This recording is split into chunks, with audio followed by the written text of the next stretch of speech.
হে high. তো finally আমিও চশমা পরে নিলাম, কারণ আমার চোখেও হালকা পাওয়ার চলে এসছে। সো যাই হোক, তো আজকের টপিক্সটা হলো যে ওয়ার্কআউট না ডায়েটস, কোনটা বেশি ইম্পর্ট্যান্ট।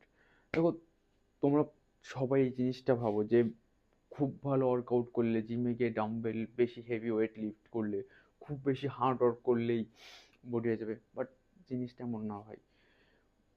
তোমার ওয়ার্কআউটের থেকে বেশি ইম্পর্ট্যান্ট হলো তোমার মাসেল রেস্ট অ্যান্ড ভালো নিউট্রিশন ফুডস, ঠিক আছে?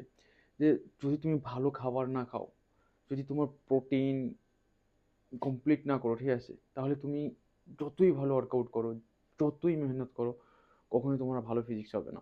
দেখো, তোমরা জিমে গিয়ে সবসময় প্রথমে এটা ভাবো যে তোমার জিমের দাদা বা যে ওয়ার্কআউট, ভালো ওয়ার্কআউট বলে দাও, যে ভালো ওয়ার্কআউটের শিডিউল নিয়ে নাও।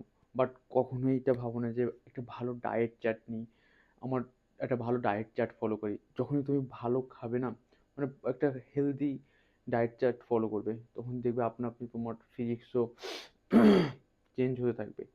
সো দেখো, তোমরা ভালো একটা ওয়ার্কআউটের পাশাপাশি একটা খুব ভালো একটা ডায়েট চার্ট ফলো করো, অ্যান্ড খুব ভালো রেস্ট নাও, তাহলে দেখবো তোমাদের ফিজিক্স অটোমেটিকলি চেঞ্জ হবে।